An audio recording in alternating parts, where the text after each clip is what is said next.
Alright. Hello everyone. Welcome back to another video. This is going to be the first video in my Spec Evo project series for Thrive. So I should just start off by saying that this project is, the purpose of this is to have a series of consistent loading screens that we can utilize for the game and when you're going in between stuff. So you see a bunch of species and you'll kind of see the whole transition of life on the planet. I'm certain there will be some other species and other loading screen images that will not be related at all to this, but a lot of them I hope will be. And so that is a part of this, and later on I hope it will also provide some help in actually how to navigate into some of the future stages of the game. So other info, just so we're clear about some stuff here as well. I am going to use the game logic for some of the species that we design, just saying, hey, it is a game, the game might do some wacky stuff, so we're going to do a bit of wackiness. So not everything's going to be fully scientific, but I'm going to try to keep it as scientific as possible during this. Also, part of my idea for the later stages involves the black hole at the center of the galaxy, and I also wanted to have some sort of warping of physics, so I'm going to sort of use that to explain part of my actual world building of the actual planet, if you've seen the videos on that, as to why some of the stuff doesn't make a whole lot of sense there. Basically, physics is going to be a little wonky because this system is going to be located closer to the center of the galaxy and that black hole. And I should also say, system-wise, if you've not heard me mention it before, I'm effectively at the moment doing a carbon copy of our own solar system, so 4 inner rocky planets, 4 gas giants, but there are going to be 2 stars instead, a main sequence yellow star and then a smaller red dwarf star that orbits around the yellow star. For the sake of just the physics and gravity stuff, I'm assuming the red dwarf has pretty much no effect on the gravity, or its gravity is combined with the yellow stars, so it doesn't have too much of an impact on stuff. And then the last thing to note, which makes this project a little different from other ones that you may have seen, is there are some creatures I have to actually create along the way, and also some things that I'm doing where I have to sort of keep it in mind during all this. One of them obviously is, if you saw on the previous slide, which I'll go back to for a moment, this creature here, known as a hexaquill, is the current mascot for Thrive. This image actually does not show everything about it. There's like a bunch of other stuff. This is kind of the one that we've generally been using for like some promotion stuff and weekly updates on the game. So I have to be able to create this species, because also this is going to be the species that will eventually have a sapient life form evolve from one of its distant descendants. There is also a few other creatures that were created by the guy who created the hexaquill, Mr. 42, including something that to me gives me fish vibes, another one that looks like a worm kind of hanging onto a plant, and there's also sort of an anemone-like plant-looking thing, so those are all going to eventually show up in here in some form or another.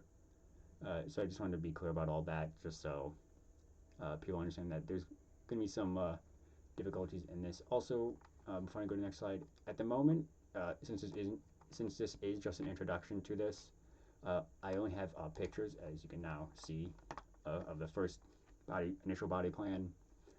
I am currently working on trying to make a 3D model of it with the same program that Mr. 42 uses for his own Spec Evo series. So hopefully I'll actually have some 3D models ready for the next time I do this. But this is, now I decided to of course give it scientific name and a clade name. So I'm always gonna, the clade names will always be in Latin in this, while this actual genus and species names, the scientific name, is actually going to be in Finnish. So yeah, hopefully of course Google Translate is being accurate with the translation, so hopefully what I want them to mean still actually applies. But so obviously this is the moving body plan, so nothing too much at the moment. Obviously you can see it kind of just looks like a big worm. We got, obviously it's just a side profile of it. You got 4 eyes on this side, there's 4 on the other side, kind of an open mouth here, 4 gill slits, obviously full through body tract, so mouth, throat, stomach probably over here, digestive tract, butt, genitals probably somewhere in that area as well.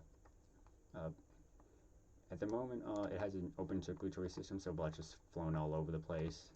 There are cilia covering its body, which is going to have a pretty big effect on the branches that are going to come off of this species. And it's mainly going to be eating bacterial mats. So it's going to just move slowly along the ground, just eating up thin bacteria mats as it goes through. So yeah, so just kind of very basic. I'm going to try to pronounce the scientific name I gave, but it is of the modus clade, so movement clade basically, because motile, so movement clade. Alustava licuja. Yeah, so that's the first of 2. The next one, I will say I was planning on having a bunch more stuff over here. I just put it into speaker notes, which I'm looking at. So this is the sessile body plan, the sedens clade. So it's kind of like an anemone of sorts at the moment. The scientific name for this specifically would be, I'll probably be butchering this, Ensimyanen peruna. I'm pretty sure if I had that, so based on what I wanted to have its name be, it should basically be just like initial potato, because it doesn't move, so it's a potato, couch potato.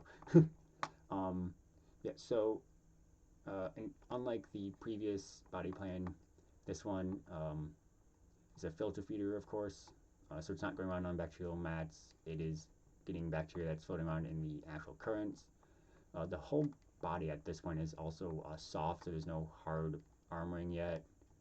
There was eyes on the end of these sort of feather appendages to filter out bacteria in food. It does not have a through gut, so it just has a whole gut down here. Waste comes back up, fun stuff.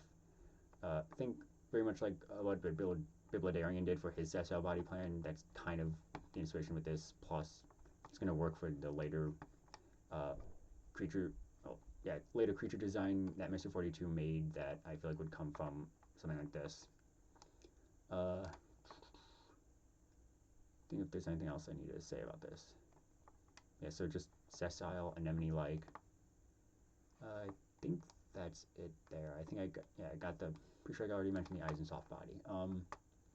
Yeah, so this is our other one. And then this is what the actual planet looks like so I got this from